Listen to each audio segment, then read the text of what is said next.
قرآن مجید کا 21واں پارہ اور ابھی سورہ عنکبوت کا ذکر جاری ہے۔ اللہ کریم نے اس پارے کی پہلی آیات میں تلاوت قرآن پاک، اقامت نماز اور نماز کے جہاں اور بہت سارے فوائد ہیں وہاں یہ بھی ارشاد فرمایا کہ ان الصلاۃ تنہا عن الفحشاء والمنکر، فرمایا بے شک نماز منع کرتی ہے بے حیائی سے اور برے کاموں سے۔ نبی رحمت علیہ السلام کی خدمت میں عرض کیا گیا تھا کہ یا رسول اللہ صلی اللہ علیہ وسلم، ایک شخص رات کو نماز پڑھتا ہے پر سویرے چوری بھی کرتا ہے۔ ہم تو بڑی جلدی کہہ دیتے ہیں نا کہ کیا فائدہ اسے اس کی نماز کا، کیا فائدہ اسے اس کی عبادت کا۔ حضور صلی اللہ علیہ وسلم کی جب بارگاہ میں یہ سوال پوچھا گیا کہ حضور رات کو عبادت بھی ٹھیک کرتا ہے اور سویرے چوری بھی کرتا ہے، تو حکم کیا ہے؟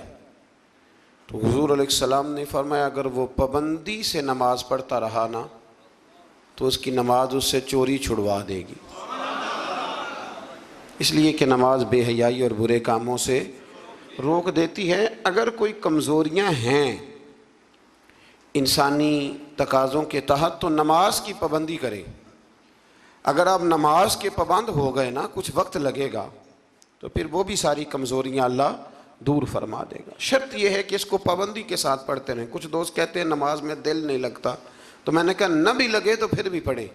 تو میرا سوال یہ ہے کہ ایک آدمی بالکل فارغ ہے، سوائے نماز کے، عبادت کے، سونے کھانے کے اسے کوئی کام نہیں، اور ایک شخص بیچارہ مزدور ہے، وہ ریڑھی لگاتا ہے، مثال دینے لگا ہوں، وہ ریڑھی لگاتا ہے، اس کے پاس دکان بھی نہیں ہے کہ وہ شٹر نیچے کرے یا تالا لگا کے چلا جائے۔ اب وہ نہ کسی کو کہہ کے آیا کہ یار ذرا 10 منٹ ٹھہرنا میں نماز پڑھ کے آیا، تو وہ چلا گیا۔ اب وہ بڑا بے چین ہے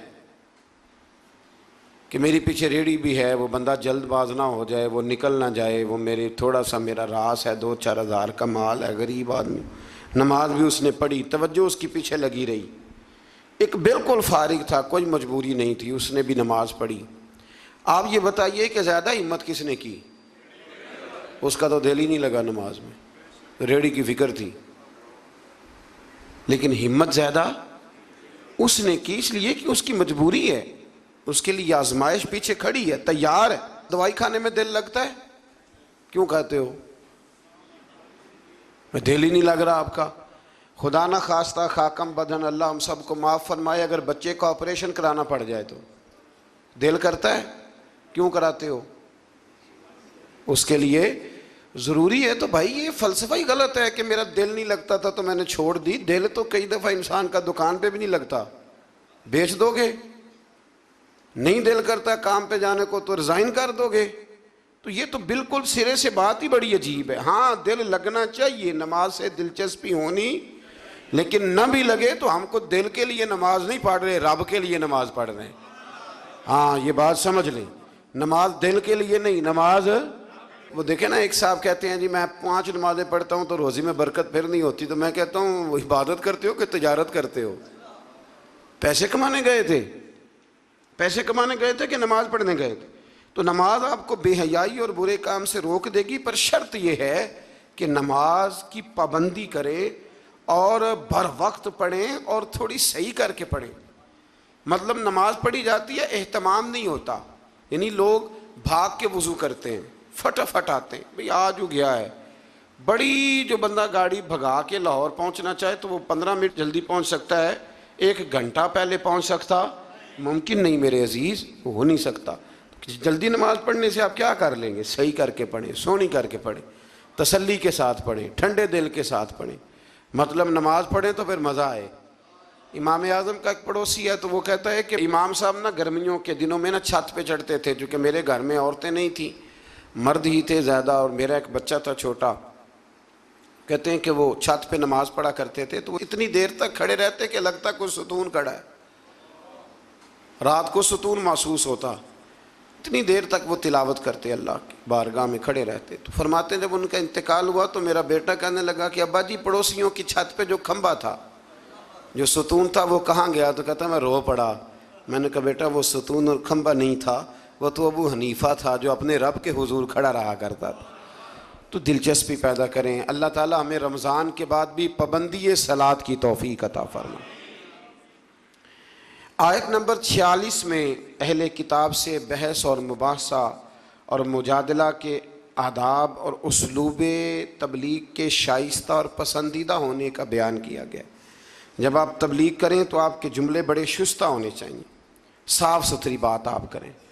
قرآن مجید نے کہا نا ادعو الی سبیل ربک بالحکمہ والموعظۃ الحسنہ، لوگوں کو اللہ کی طرف بلاؤ تو خوبصورت نصیحت کے ساتھ، حکمت کے ساتھ اور اچھے انداز میں۔ اب تو اللہ تعالیٰ معاف کرے، کبھی کبھی سوچ میں پڑ جاتے ہیں کہ یہ مطلب کیا ہو رہا ہے، یعنی اب مولوی کے نام کے نیچے لکھا ہے فنی مولوی، مولوی کے نام کے نیچے لکھا ہے اور اس کو دیکھنے والوں کی تعداد لاکھوں میں ہوتی ہے، کہتے ہیں یہ مولوی فنی ہے۔ بھئی آپ تھوڑا سمجھیں، مسجد میں تو جو آدمی زیادہ ہنستا ہے اس کی قبر میں اندھیرا ہوتا ہے۔ آپ یہ کیا کر رہے ہیں؟ ہاں کوئی بات ایسی آ جاتی تھی تو اللہ کے نبی بھی مسجد میں مسکراتے تھے، حضور بھی مسکراتے تھے، صحابہ بھی مسکراتے تھے، اور صحابہ کہتے ہیں حضور جب مسکراتے تھے تو دانتوں سے نور نکلتا تھا، مسجد نبی کی دیواریں بھی چمک اٹھتی تھی۔ لیکن یہ مطلب مولوی کو اس لیے بلانا کہ وہ لطیفے سنائے گا، وہ طنز و مزاح کی بات کرے گا، تو آپ نے کیا فرق رکھا مسجد میں، اللہ کے گھر میں اور دیگر جگہوں پہ؟ آپ ذرا سمجھیے اس بات کہ وہی بات جو قرآن نے کہی کہ لوگوں نے دین کو کھیل تماشا بنا لیا ہے، معاذ اللہ لوگوں نے کھیل تماشا سمجھ لیا ہے، تو کس طرف مطلب قوم لگ گئی ہے، اور بڑا بڑا عروج ہے اور بڑی بڑی باتیں ہیں، بیچ میں ہے کیا کہ لطیفے سنائے جا رہے ہیں اور داستان سرائی ہو رہی ہے اور کہانیاں ہو رہی ہیں، اور قوم ہے کہ وہ اس پر لگی ہوئی اچھی نصیحت، خوبصورت جملے۔ میرے رسول کریم علیہ السلام کے غلام کہتے ہیں حضور جنت کا ذکر کرتے تھے تو یوں لگتا تھا ہم جنت کی سیر کر رہے ہیں، حضور دوزخ کی بات کرتے تو ہمارے خوف سے رونگٹے کھڑے ہو جاتے، اور حضور قیامت کا ذکر کرتے تو یوں لگتا کہ نکل کے باہر جائیں گے تو قیامت آ جائے گی۔ یہ انداز تھا حضور کا بات کرنے کا، تو لہٰذا بڑی شستہ، بڑی صاف ستھری اور بڑی میٹھی اور بڑی ٹھنڈی بات کریں۔ دین کی بات جب آپ کریں تو پھر اس میں حسن چھلکے۔ عام آدمی اور دیندار آدمی کے لب و لہجے میں فرق ہونا چاہیے، اسے سمجھنا چاہیے۔ اللہ توفیق عطا فرمائے۔ رسول اللہ صلی اللہ علیہ وسلم کی صفات میں سے ایک صفت نبی امی ہونا بھی ہے۔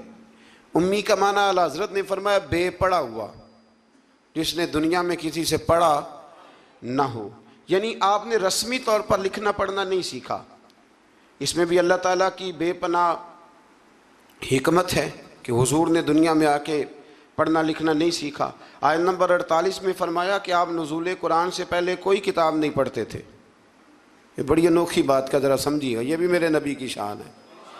حضور نے قرآن کے نازل ہونے سے پہلے رب فرماتا ہے کوئی کتاب پڑھی ہی نہیں، کوئی کتاب حضور نے پڑھی نہیں، لیکن حضور تورات کی باتیں بھی بتاتے تھے، انجیل اور زبور کی باتیں بھی بتاتے تھے، وہ نہیں پڑھا حضور نے، اور نہ ہی نبی پاک علیہ السلام دائیں ہاتھ سے لکھتے تھے، لیکن حضور کا لکھنا بہرحال ثابت ہے۔ بعد میں نبی پاک کا بطور معجزہ لکھنا ثابت ہے، احادیث مبارکہ سے ثابت ہے، لیکن حضور علیہ السلام نے نہ کوئی کتاب پڑھی، نہ دنیا میں حضور کسی کے شاگرد ہوئے۔ الرحمن علم القرآن، رحمان فرماتا ہے میں نے خود انہیں قرآن سکھایا ہے۔ حضور نے اپنے رب سے سیکھا، ڈائریکٹ اللہ کے شاگرد ہیں میرے نبی کریم۔ اور یا اللہ کیا سکھایا اور کیا سیکھا؟ تو فرمایا وَعَلَّمَكَ مَا لَمْ تَكُنْ تَعْلَمْ، محبوب جو نہیں جانتے تھے رب نے سارا ہی سکھا دیا ہے۔ لوگ پوچھتے ہیں آپ کے استاد کا نام کیا ہے؟ لیکن جتنا بڑا استاد ہو شاگرد کا علم بھی اتنا بڑا ہوتا ہے، تو نبی پاک نے اللہ سے سیکھا ہے۔ اب آپ اندازہ کر لیں کہ اللہ نے کیا کیا علم میرے رسول کو سکھایا ہے۔ تو نبی امی کا معنی ہے بے پڑھا ہوا۔ آیت نمبر 50 سے کفار کے معجزے کی فرمائش کے جواب میں فرمایا کہ قرآن مجید سے بڑھ کر معجزہ اور کیا ہو سکتا ہے، اس کے علاوہ کیا معجزہ مانگتے ہو، یہ بہت بڑا معجزہ ہے۔ عذاب کے مطالبے پہ فرمایا کہ اس کا ایک وقت مقرر ہے، وہ وقت پہ آئے گا، کسی کے کہنے پر نہیں آئے گا۔ آیت نمبر 56 میں مومن بندوں کو فرمایا جا رہا ہے کہ جس سرزمین پر اللہ تبارک و تعالیٰ کی رضا کے مطابق زندگی گزارنا مشکل ہو تو اللہ تعالیٰ کی عبادت کی خاطر وہاں سے ایسی سرزمین کی طرف ہجرت کر جاؤ جہاں تم بے خوف و خطر اپنے رب کی بندگی کر سکو۔ ہجرت کرنے کا حکم دے دیا اگر کہیں کھل کے عبادت کرنے کا موقع میسر نہ ہو۔ میرا خیال ہے کہ دنیا میں شاید ہی کوئی ایسا خطہ ہو جہاں کھل کر عبادت کرنے کا موقع میسر۔ میں نے برطانیہ میں ایک مدینہ مسجد دیکھی، بہت بڑی وسیع مسجد، میں نے ایک جمعہ وہاں پڑھایا، تو جمعے کے بعد ہم نمازیوں کے بیچ بیٹھے، میں نے کہا آپ نے بڑی شاندار مسجد بنائی، تو وہ کہنے لگے کہ یہاں کی حکومت نے ہمارے ساتھ تعاون کیا۔ آپ حیران ہوں گے میری بات سن کے۔ وہ کہنے لگے جب ہم مسجد تعمیر کر رہے تھے تو یہاں سے پیچھے سے ایک روڈ گزرتا تھا، تو ہماری مسجد میں آڑے آتا تھا، تو ہم نے گورنمنٹ کو اپلیکیشن دی کہ یہ روڈ آ رہا ہے، تو کہتے ہیں مسجد کی خاطر گورنمنٹ نے روڈ بند کر کے روڈ اوپر سے گزار دیا ہے۔ اب تو عبادت کرنے کی تو کوئی دقت نہیں، پر شرط یہ ہے کہ عبادت کرنے والے بھی تو ہونے چاہیے نا۔ عبادت کرنے کی کوئی پریشانی اور نہ بھی ہو، تو اللہ کے محبوب کے لیے اللہ نے ساری زمین کو مسجد بنا دیا ہے۔ حضور فرماتے ہیں میرے قدموں کی برکت سے ساری زمین مسجد بن گئی، جہاں سجدہ کرو گے رب قبول کر لے گا، پر شرط یہ ہے کہ بندہ سجدہ کرے۔ فرمایا اور کتنے ہی جانور ہیں جو اپنا رزق اٹھائے نہیں پھرتے، ان کو اللہ رزق دیتا ہے، اور تم کو بھی، یعنی انسان کتنی ہی منصوبہ بندی کیوں نہ کرے، اسباب کا اختیار کرنا بجا ہے، لیکن رازق حقیقی طور پر صرف اللہ تعالیٰ ہی ہے۔ جانوروں کو کبھی دیکھیں آپ نے کہ انہوں نے گٹھڑیاں باندھ کے اپنا رزق باندھا ہو؟ تو اللہ فرماتے ہیں جن کا کوئی سبب نہیں، جب میں انہیں دیتا ہوں تو تمہیں کیوں نہیں دوں گا؟ رزق دینے والا اللہ ہے۔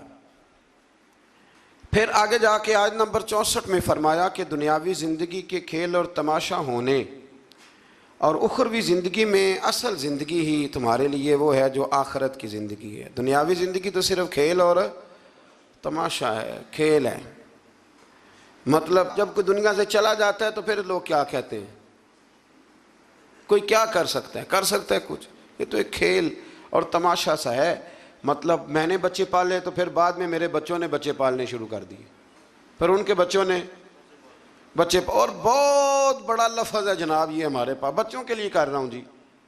اور ابا جی کی عمر 85 سال ہو جاتی ہے تو بچے کہتے ہیں ابا ایک دکان ہی دے دے، کہتے تو ہنوں نہیں دینی، اون جی تہاڈے لیے کمایا ساری عمر۔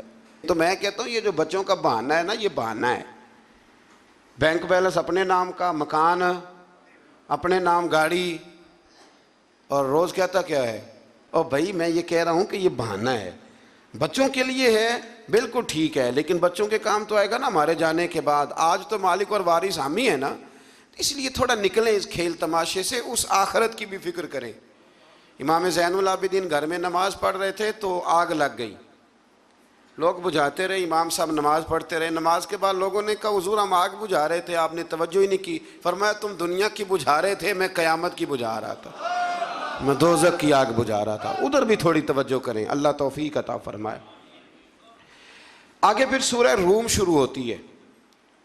سورہ روم کی آیت نمبر 9 سے اللہ تعالیٰ نے بتایا ہے کہ لوگوں کو اپنی مادی قوت اور طاقت پر اترا کر اللہ عز و جل کی غالب قدرت کو بھول نہیں جانا چاہیے۔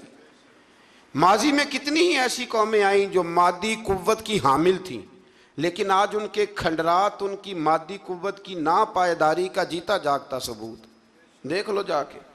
بڑی بڑی تگڑی قومیں آئیں، بڑی بڑی۔ یہاں قبر ہے نا شدرے میں بادشاہ کی، کتنے کتنے بڑے بادشاہ ہیں جو لیٹے ہوئے ہیں، لیکن کو جاتا ہے پوچھنے؟ بس دور سے کھڑے ہو کے لوگ کہتے ہیں کہ کھنڈر بتا رہے ہیں کہ عمارت حسین تھی۔ اس سے زیادہ کوئی دلچسپی، اللہ ہمیں سمجھنے کی توفیق دے۔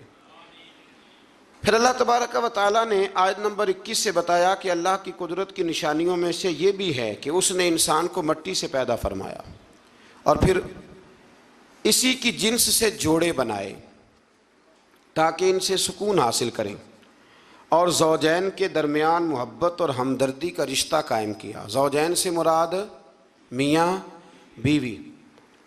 اور پھر ارشاد فرمایا کہ اس کی قدرت کی نشانیوں میں سے زمین و آسمان کی تخلیق اور انسانوں کی بولیوں اور رنگوں کا تنوع ہے، اور نیند کے لیے رات اور تلاش معاش کے لیے دن کا بنانا ہے۔ اور اسی طرح آگے کی آیات میں اللہ تعالیٰ کی قدرت کی متعدد نشانیوں کا رب کریم نے ذکر فرمایا۔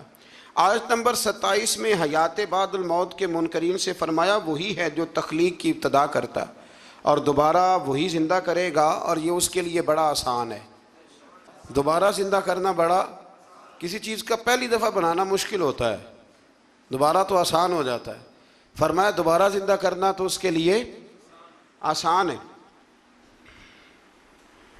آیت نمبر 28 میں مشرکین سے فرمایا کیا تمہارے غلام تمہارے مال میں برابر کے حصے دار ہوتے ہیں؟ اگر نہیں تو پھر اللہ تعالیٰ کے ساتھ کیسے بے جان بتوں کو شریک کرتے ہو؟ آگے چل کر امت محمدی صلی اللہ تعالی علیہ وسلم کو تعلیم دینے کی خاطر فرمایا آپ باطل ادیان سے کنارہ کش ہو کر اپنے آپ کو دین فطرت پر قائم رکھیں، وہ اصل دین ہے۔ آیت نمبر 33 سے انسان کی فطری خود غرضی کو بیان کیا اللہ نے، فطری خود غرضی کو۔ فرمایا کہ تکلیف کے وقت اللہ کو پکارتے ہیں لیکن راحت کے وقت اسے بھول جاتے ہیں، بلکہ شرک کرنے لگتے ہیں، اور یہ بھی بتایا کہ اللہ کی رحمت سے نا امید بھی ہو جاتے ہیں۔ اچھا لگتا ہے ہمارے جملوں میں نا یہ فکر اچھا لگتا ہے، بس ٹھیک ہے جی وہ جس حال میں رکھے جی میں بڑا راضی ہوں، بھئی یہ شکر نہیں، شکر یہ ہے کہ الحمدللہ میرے رب نے جیسا سمجھا اس نے اس حال میں مجھے رکھا ہے، جیسا سمجھا اس حال میں اس نے مجھے رکھا ہے۔ آیت نمبر 38 میں قرابت داروں اور مسکینوں اور مسافروں کو ان کا حق دینے کا حکم دیے۔ قرابت داروں کا بھی حق ہوتا ہے، مسکینوں کا بھی ہوتا ہے، مسافروں کا بھی ہوتا ہے۔ ہمارے اوپر تو حق ہی کوئی نہیں کسی کا، یا ہمارا ہے یا ہمارے بچوں کا ہے۔ اس آیت میں اللہ نے حکم دیا قرابت داروں کا بھی حق ہے، مسکینوں کا بھی حق ہے، مسافروں کا بھی تیرے اوپر حق ہے، تمہیں وہ دینا ہے، وہ تیری ذمہ داری ہے، وہ تیری ذمہ داری ہے۔ حضرت عمر بن عبدالعزیز فرمایا کرتے تھے ہم بڑے شکر گزار ہیں غریبوں کے، بڑے شکر گزار ہیں غریبوں کے۔ فرمایا رب کریم ہمیں اپنا نمائندہ بناتا ہے اور ہمیں کہتا ہے لو میں تمہیں دیتا ہوں، تم جا کے میرے بندوں میں بانٹ آؤ۔ فرمایا ہم تو ان کے شکر گزار ہیں کہ یہ ہم سے قبول کرتے ہیں تو ہمارے کھاتے میں نیکیاں جمع ہو جاتی، یہ تو محسن ہے ہمارے۔ یہ لوگ غریب لوگ نہ ہوتے تو کہاں ہم صدقات و خیرات کرتے، لیکن جتنی تکلیف غریبوں کو دی جاتی ہے، جس قسم کی اذیت سے گزارا جاتا ہے، اور جو حال ہو رہا ہے بالخصوص رمضان کے دنوں میں، میں نے بہت پہلے کہہ دیا تھا اللہ کے رستے میں دینا لیکن لوگوں کو رستوں میں کھڑا نہ کرنا، ایک ہی جملہ ہے، اللہ کے رستے میں دینا پر لوگوں کو رستوں میں کھڑا، لائنیں نہ بنوانا، چکروں میں نہ ڈالنا، آزمائش میں مبتلا نہ کرنا۔ کدھر گئے وہ لوگ جو رات کے اندھیرے میں دینے کی کوشش کرتے تھے؟ کہاں گئے وہ لوگ جو کہتے تھے دینا ہے پر کسی کو خبر نہ ہونا چاہیے؟ اللہ سمجھنے کی توفیق دے۔ آیت نمبر 41 میں فرمایا کہ بحر و بر میں فساد لوگوں کے اپنے کرتوتوں کے سبب ہے، اور لوگوں کو ایک دوسرے سے بھڑا دینا بھی ایک صورت عذاب ہے۔ فرمایا جب تم بحر و بر میں فساد کرتے ہو تو پھر تمہارے درمیان اختلافات ہو جاتے ہیں، یہ ایک عذاب ہے۔ بھائی کی بھائی سے ناراضگی عذاب نہیں؟ بچے اگر کسی جگہ جا کے ماں باپ کی شکایت کریں کہ وہ بڑے بھائی کے بچوں سے زیادہ پیار کرتے ہیں تو یہ عذاب نہیں؟ یعنی بیٹا اگر کسی جگہ بیٹھ کے پنچایت میں اپنے باپ کے خلاف دلائل دے تو یہ عذاب نہیں؟ فرمایا اب تم فساد کرتے ہو پھر اس عذاب سے دوچار ہوتے ہو، اللہ سمجھنے کی توفیق دے۔ تو میرے عزیز سمجھیے اس بات کو کہ قرآن مجید ہماری کس طرح تربیت کر رہا ہے۔ آیت نمبر 46 میں اللہ تعالیٰ نے بارش کے نظام کو اپنی قدرت کی نشانی کے طور پر بیان فرمایا ہے۔ کتنی سخت گرمی ہوتی ہے اور جب بارش ہو جائے تو فرمایا یہ بھی میری قدرت کی نشانی ہے۔ آیت نمبر 54 میں انسانی وجود سے اپنی وحدانیت پر استدلال فرمایا کہ کمزوری کی حالت میں انسان کی پیدائش، پھر قوت کے بعد پھر کمزوری اور بڑھاپا، یہ سب حالتیں اللہ تعالیٰ ہی طاری کرتا ہے۔ آیت نمبر 55 میں مجرموں کو اس بات پر قسمیں اٹھانے کا ذکر ہے کہ وہ دنیا میں صرف پل بھر رہے تو ان سے سخت محاسبہ کیوں کیا جا رہا ہے؟ اللہ تعالیٰ فرمائے گا جھوٹ بولنا ان کی پرانی عادت ہے۔ جب قیامت میں اللہ تعالیٰ مجرموں کو حساب لے گا تو کہیں گے یا اللہ ہم تو تھوڑی دیر کے لیے تو گئے تھے، وہ پل بھر کے لیے گئے تھے، جھوٹ بول دیں گے تو اللہ فرمائے گا یہ تو تمہاری پرانی عادت ہے، یہ پرانی عادت ہے مجرم کی۔ کہ مجرم کیا کرتا ہے؟ جھوٹ بولتا ہے۔ نماز کیوں نہیں پڑھتے؟ کہتے کپڑے نہیں پاک۔ آؤ پھر ہوٹل پہ کھانا کھانے چلے تو کہتا میں ذرا بدل کے آیا. یعنی مجرمانہ سوچ ہے نا, غفلت کی سوچ, اور پھر اس پر دلائل دینا. یعنی آپ کسی سے پوچھے نماز پڑھتے ہو, کہتے ہیں حضرت صاحب جھوٹ نہیں بولنا, میں فجر کی پڑھتا ہوں باقی نہیں پڑھتا. میں نے کہا بڑا سچا ہے بھائی تو, یعنی میں جھوٹ نہیں جی بولتا. خدا کے بندے اتنی ڈھٹائی سے تو بات کر رہا ہے, اتنی ڈھٹائی سے. اور ایک بات آپ کو بڑی ذمہ داری سے عرض کرنے لگا ہوں, ذرا میری بات کو سمجھنا. اگر آپ 4 دن مسلسل گھر نہ جائیں تو آپ کی بیوی شور کرتی ہے کہ نہیں کرتی؟ یہ ویسے بھی غیر اخلاقی بات ہے, آپ کی ذمہ داری نہیں ہے آپ کا گھر. تو 4 دن مسلسل آپ باہر رہیں بغیر کسی وجہ کے تو شور اٹھتا ہے کہ نہیں؟ اگر ابا جی آپ کے رہتے ہیں نا سعودی عرب میں تو وہاں بھی فون چلا جائے گا.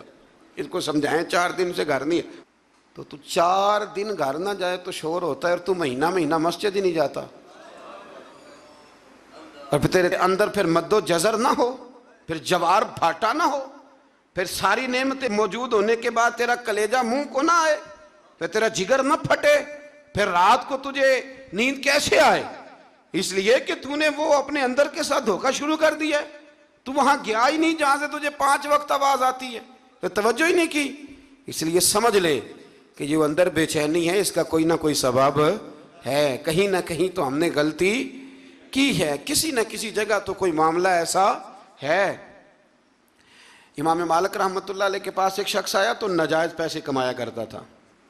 کہنے لگا حضور سکون کوئی نہیں. تو امام صاحب نے ایک کی جملہ کہا, فرمانے لگے امانتیں امانت داروں کے حوالے کر دے, رب تجھے سکون عطا کر دے گا. وہ بندہ کہنے لگا یہ کیا؟ فرمانے لگے میرے پاس کسی کی امانت ہو تو مجھے نیند کوئی نہیں آتی, تو نے تو یتیموں مسکینوں کی رکھی ہوئی ہے, تجھے کیسے آئے گی؟ جیتے جاگتے آدمی کی امانت میرے پاس ہو تو میں کہتا ہوں یہ چھین نہ جائے, تو نے تو لوٹ مار کی رکھی ہے. اللہ ہمیں سمجھنے کی توفیق عطا فرمائے. آگے سورہ لقمان شروع ہوتی ہے. حضرت لقمان کے بارے میں بھی لوگوں کا بعض کا قول یہ ہے کہ حضرت لقمان نبی تھے, لیکن صحیح قول مفسرین نے یہی لکھا ہے کہ وہ نبی نہیں تھے, وہ اللہ کے ایک نیک بندے تھے, اللہ کے ولی تھے, ایک بڑے دانا آدمی تھے, بڑے عقل مند آدمی تھے. اللہ تبارک و تعالیٰ نے انہیں بڑا نوازا تھا, بڑی حکمت والے تھے, بڑے سمجھدار تھے. آپ اندازہ کریں کہ اللہ نے ولیوں کا کتنا ذکر فرمایا قرآن مجید کے اندر. سورہ لقمان ایک ولی کے نام پہ, حضرت سکندر ذوالقرنین اللہ کے, مولا علی کا قول میں نے عرض کیا تھا کہ وہ بھی اللہ کے ولی ہیں, جناب مریم بھی اللہ کی ولیہ ہیں. تو ان سب لوگوں کے ناموں پر اللہ تبارک و تعالیٰ نے قرآن مجید کی آیات کو رکھا ہے. تو سورہ لقمان ہے, اس میں حضرت لقمان نے جو اپنے بیٹے کو نصیحتیں کی ان کا بھی ذکر ہے, اور بھی کئی چیزوں کا ذکر ہے, لیکن اس کا جو اہم مضمون ہے وہ یہی ہے کہ حضرت لقمان نے اپنے بیٹے کو نصیحت کی. ایک بات سمجھ لینا, بڑی دنیا نصیحت کرتی ہے, لیکن جو باپ شفقت کے ساتھ گود میں بٹھا کے نصیحت کرتا ہے اس کا بڑا ہی مزہ آتا ہے. ہم بھی نصیحتیں کرتے ہیں گھر میں, پر کسی سے جھگڑا ہو جائے نا باہر, یا دیہڑی صحیح نہ لگے, یا کاروبار پہ چھٹی ہو جائے, تو پھر ہمیں لیکچر یاد آتا ہے. وہ پھر گھر آ کے بڑے بوڑھے وہ سارا لیکچر گھر میں دیتے ہیں, اللہ ماشاء اللہ.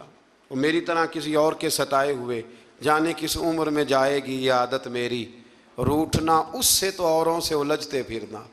یعنی بات کوئی اور ہے, اور گھر آ کے وہ تم نماز نہیں پڑھتے بچے میرے, اس لیے ساری بے برکتی ہے. باپ بیگم صاحبہ آپ چونکہ نماز نہیں پڑھتی, ساری تباہی سی ہوتی ہے تباہی, بچے نماز نہ پڑھیں تو, گھر والی نماز نہ پڑھے تو بے برکتی ہوتی ہے. پر اب آپ کا موڈ بن گیا تھا تو آپ نے لیکچر دیا, تو اس طرح تھوڑی بچے نماز پڑھیں گے. بچے تو اس طرح نماز پڑھتے ہیں کہ آپ شفقت کی گود میں انہیں بٹھا لیں, پھر ان کا ماتھا چومیں اور کہ پتر تو 1 رکعت پڑھے گا نا تو تیرے باپ کا قد اللہ 1 فٹ بلند کرے گا قیامت میں, عزت کا قد اونچا ہوگا, عزت کا. اس طرح جب کوئی نصیحت کرتا ہے نا اپنے بچے کو, اس طرح جب کوئی نصیحت کرتا ہے تو باتیں رہ جاتی ہیں طبیعت میں, رہ جاتی ہیں مزاج میں.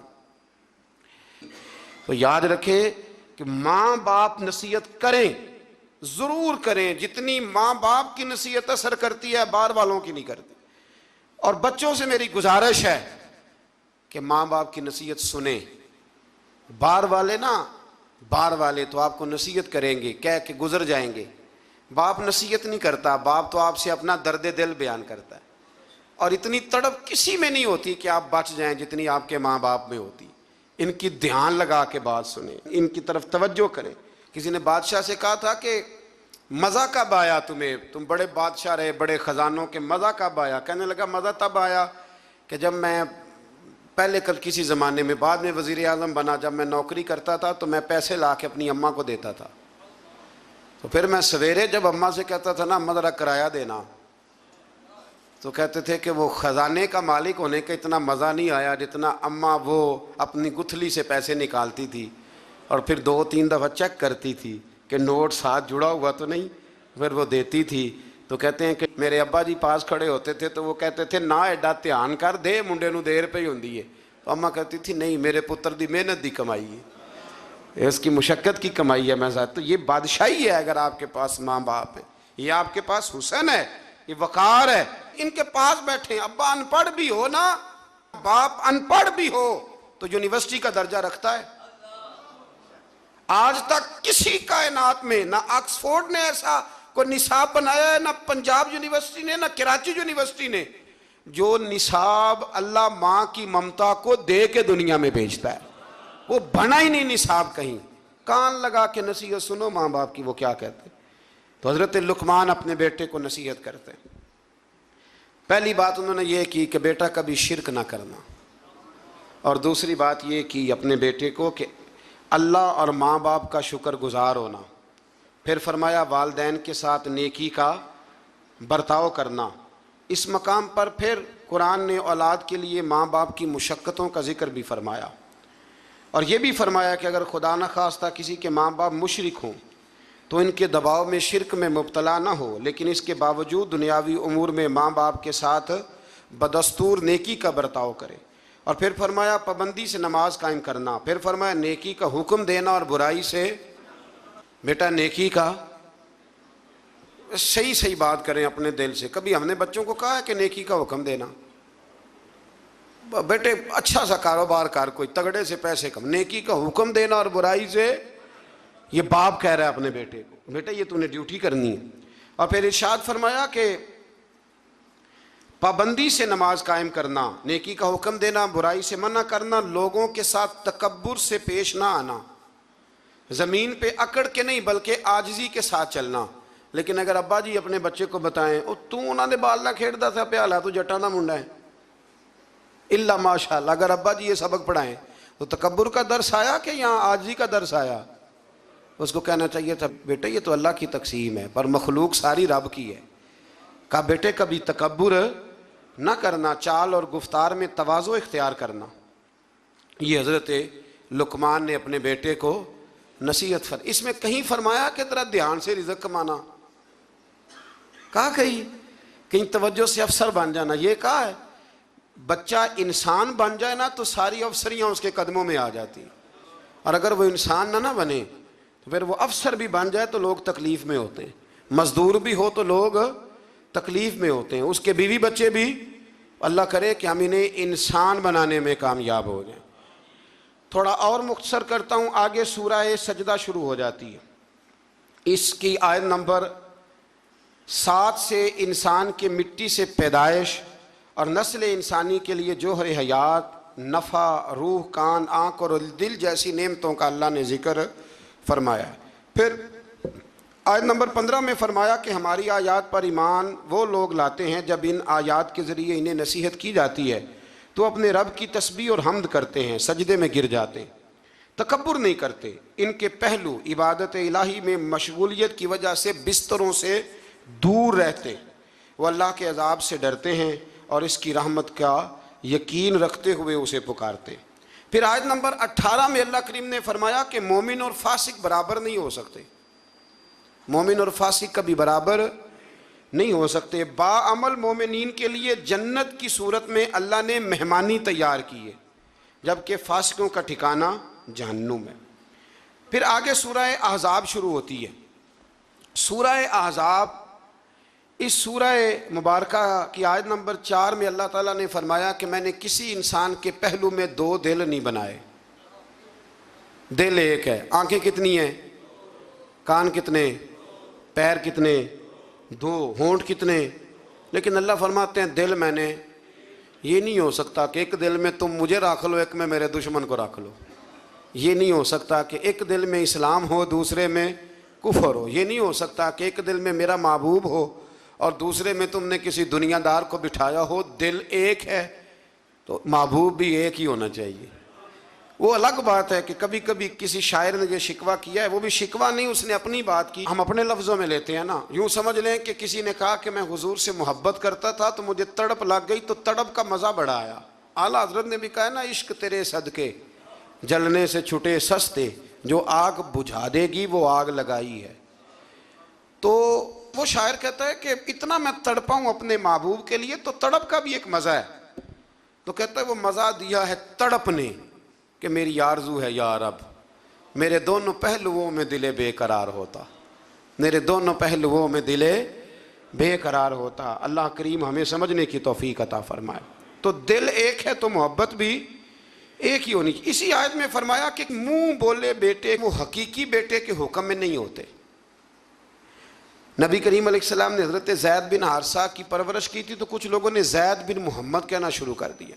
فرمایا نام بھائی زید بن حارثہ ہی کہو، زید بن محمد نہیں کہہ سکتے. تو منہ بولا بیٹا حقیقی وارث نہیں ہوتا، یہ اللہ نے قانون بنا دیا ہے. تو اس لیے یہ جو بچہ آپ اڈاپٹ کرتے ہیں لیتے ہیں تو اس کی ولدیت اصل لکھوایا کریں، اپنی نہ لکھوایا کریں. ہاں اگر آپ نے جائیداد میں سے اپنی مرضی سے کچھ شے دینی ہے تو زندگی میں دے دیں، لیکن شریعت کہتی ہے کہ اس کے نام کے ساتھ اس کے اصل باپ کا ہی نام آئے. پھر آیت نمبر 6 میں فرمایا النبی اولیٰ بالمؤمنین من انفسہم، فرمایا یہ نبی مومنوں کے ان کی جانوں سے بھی زیادہ مالک ہے. اور ایک اولیٰ کا معنی اقرب کیا گیا کہ نبی پاک مومنوں سے ان کی جانوں سے بھی زیادہ قریب ہے. جان کتنی قریب ہوتی ہے کسی کو پتہ ہے؟ کسی سائنسدان کا قول، کسی ڈاکٹر کا.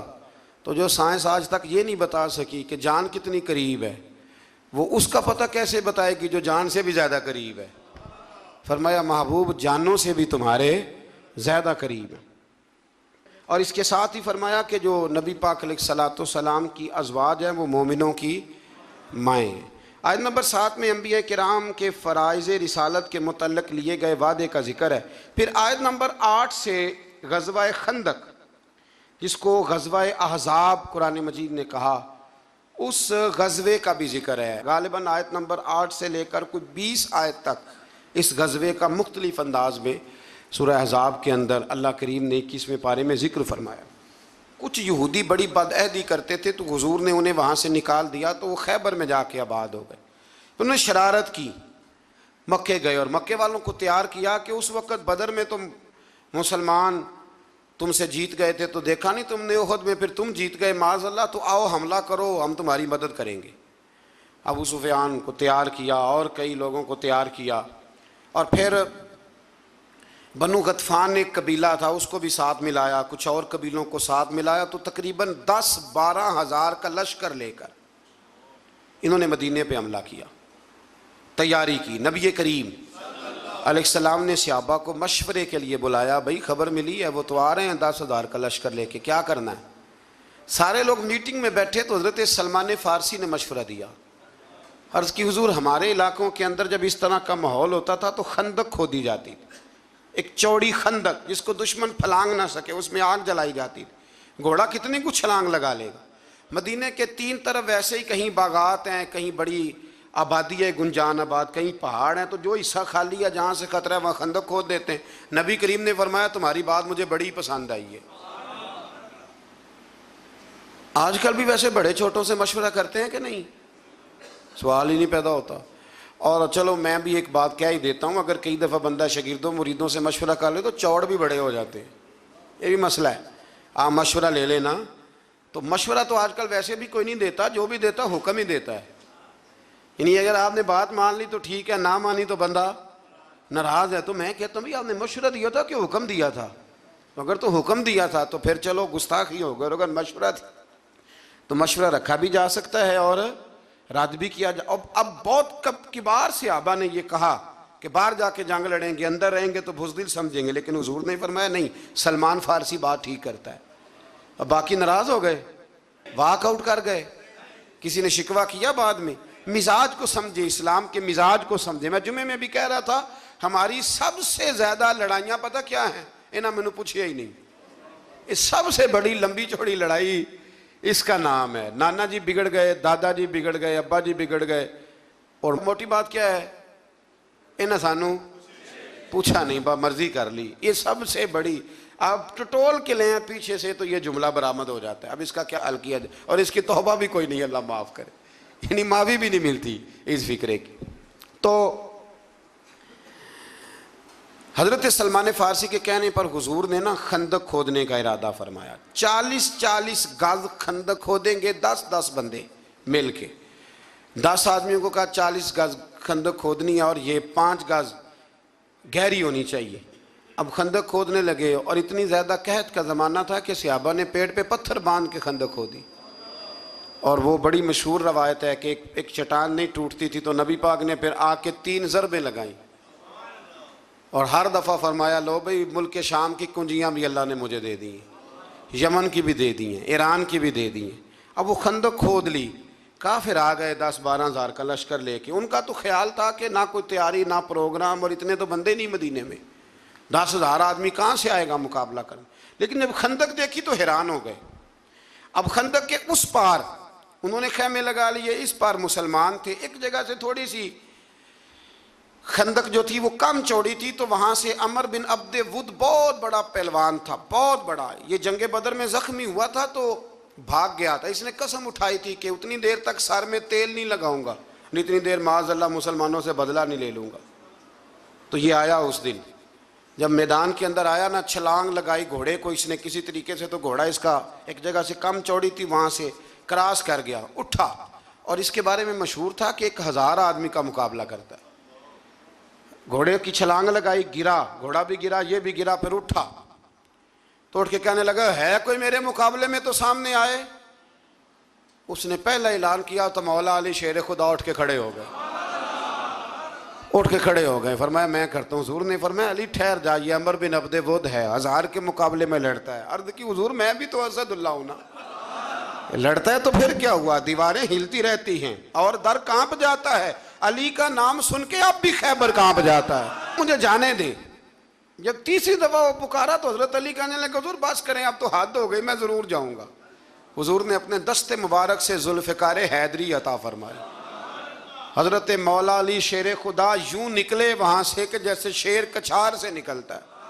اور جب آئے نا سامنے تو کہنے لگا تیرا کیا نام ہے. آپ فرمانے لگے علی ابن ابی طالب ابن عبد المطلب, یہ میرا نام ہے. کہنے لگا میں نہیں تجھ سے لڑتا, تیرا باپ میرے باپ کا دوست تھا. حضرت علی فرمانے لگے بہانے نہ کر, علی کا نام سن کے بہانے کرتا ہے.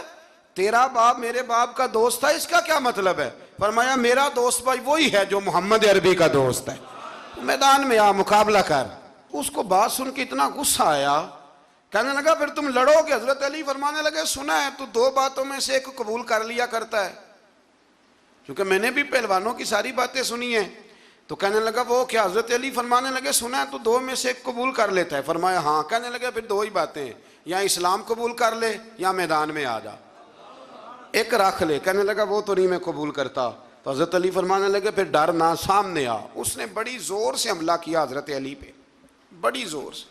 حضرت علی رضی اللہ تعالیٰ عنہ کے سر اقدس پر زخم بھی آیا, میں پوری بات عرض کروں گا, اور ساری زندگی اس کا نشان مبارک سر پہ رہا, ساری زندگی. تو جب اس نے حملہ کر لیا تو پھر حضرت علی نے بغیر بتائے حملہ نہیں کیا. فرمانے لگے بھئی تیری باری ختم ہو گئی, اب میری باری ہے, ذرا سنبھل کے رہنا, علی آنے لگا ہے. میں پشت پہ وار نہیں کرتا, میں بتا کے آیا کرتا ہوں. انا اسد اللہ و رسول, میں اللہ کا بھی شیر ہوں, رسول اللہ کا بھی شیر ہوں. فرمایا ذرا تیاری کر لے. حضرت علی نے ایک ہی ضرب لگائی, ایک ہی. تو صحابہ کرام فرماتے ہیں جب دونوں گتھم گتھا ہوئے تو ریت اتنی اڑی کہ کچھ سمجھ نہیں آ رہا تھا. فرماتے ہیں لوگ آنکھیں کھول کے دیکھ رہے تھے, اور جب ریت چھٹی نا تو کہتے ہیں وہ زمین پہ پڑا تھا, اس کے 2 ٹکڑے تھے, اور علی شیر خدا اس کی چھاتی پہ کھڑے تھے. میرے رسول کریم نے فرمایا اس وقت, فرمایا خندق کے دن علی کی ایک ضرب ساری کائنات کی نفلی عبادتوں سے بہتر ہے, ساری دنیا کی نفلی عبادتوں سے مولا علی کی وہ ضرب بہتر ہے. 1 مہینے تک کافروں نے وہاں خیمے لگائے رکھے. ایک دفعہ حضرت علی نے ایک بندہ ہی کاٹا, پھر دوبارہ جرت کوئی نہیں کی کسی نے آگے آنے کی, نہ کسی نے بتایا کہ وہاں سے ہے رستہ نکل جاؤ, کوئی آیا نہیں. پھر اللہ نے فضل فرمایا, جس کا یہاں اللہ نے آیت نمبر 8 سے آگے ذکر فرمایا ہے۔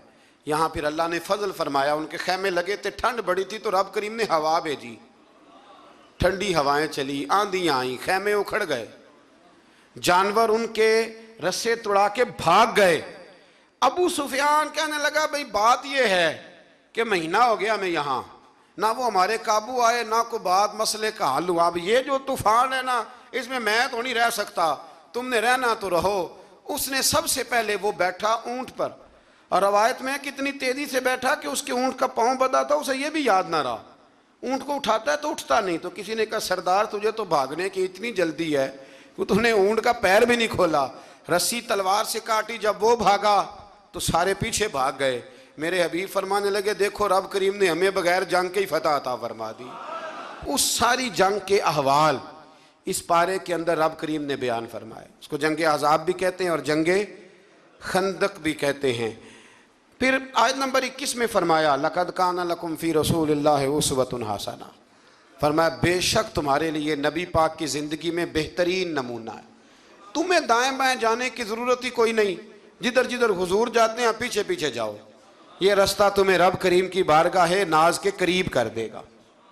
پھر اللہ تبارک و تعالیٰ نے آیت نمبر 26 میں جو بنو قریظہ ہیں ان کی بد عہدی کو بیان کیا، ان کے محاصرے کو، اور پھر ان کے کلوں سے اترنے کو، ان کے قتل کرنے کو، قیدی بنا لینے کو، ان کی زمینوں مکانوں مال و متاع کے مسلمانوں کے وارث بنانے کا بیان ہے۔ اور اس پارے کے آخر میں اللہ کریم نے ایک بات کو اور بیان کیا، امہات المومنین ازواج مطہرات کو دعوت دی گئی کہ آپ دنیا کی زندگی کی زینت آپ کو چاہیے، آپ اسے اختیار کرنا چاہیں تو اس کی بھی اجازت ہے، اللہ نے اجازت دے دی، اور اگر اللہ اور اس کے رسول اور آخرت آپ کو مطلوب ہے تو پھر اللہ یقین دلاتا ہے کہ آپ کو وہ چیز نصیب ہو جائے گی۔ اصل میں نا یہ بھی تھوڑا سا پس منظر ہے، اس پر بھی لوگ عرضہ افزائی کرتے ہیں، تو میرا خیال ہے اس کو بھی ذرا کھول دوں تھوڑا سا۔ ایک زمانہ تو وہ تھا جب غربت تھی، پھر اللہ نے مال دیا، بنو قریظہ بنو نذیر بڑے بڑے علاقے فتح ہوئے، مال آیا تو باقی لوگوں میں بال بٹتا تھا، تو جو صحابہ کل غریب تھے مال غنیمت کی وجہ سے امیر ہو گئے، ان کی بیویاں بڑے بڑے اچھے لباس پہنتی، کھانا کھاتی، سارا کچھ ہوتا۔ تو ازواج مطہرات نے ایک دن نبی کریم کی بارگاہ میں یہ عرض کی کہ یا رسول اللہ صلی اللہ علیہ وسلم جب تک تو حالات اور تھے تو ہم بھی خاموش تھیں، اب تو اللہ کا فضل ہے، لیکن آپ کے پاس جو آتا ہے آپ بانٹ دیتے ہیں، اگر کچھ نہ کچھ ہمیں میسر آ جائے۔ میرے رسول کریم علیہ السلام نے اس بات کو پسند نہیں کیا، حضور ناراض ہو کے چلے گئے۔ پھر رب کریم نے یہ آیات نازل فرمائیں، فرمایا تمہیں دنیا کی زینت چاہیے یا تمہیں اللہ کا رسول چاہیے؟ تو بیک زبان تمام ازواج نے کہا، بیک زبان ساری ماؤں نے کہا ہمیں نہیں دنیا چاہیے، ہمیں تو مصطفیٰ کریم کا قرب چاہیے۔ سب نے کہا کہ ہمیں تو نبی پاک کا قرب چاہیے، ہم اسی طرح رہیں گی، کھدر کا لباس پہن لیں گی، ایک وقت روٹی کھا لیں گی، پر رہنا رسول اللہ کے ساتھ ہے، رہنا نبی کریم کے ساتھ ہے۔ ایک اعلان یہ بھی ہے کہ آج سے نہ کوشش کریں رات کو کچھ دیر بیدار رہنے کی، کچھ وقت، اور رات کا آخری حصہ ہو جائے تو بڑا ہی اچھا ہے، اور ساری رات ہو جائے تو پھر تو بہت اچھا ہے۔ یہ 10 راتیں رسول کریم نے بیدار رہ کے گزاری ہیں۔ اللہ تعالیٰ ہمیں توفیق عطا فرمائے۔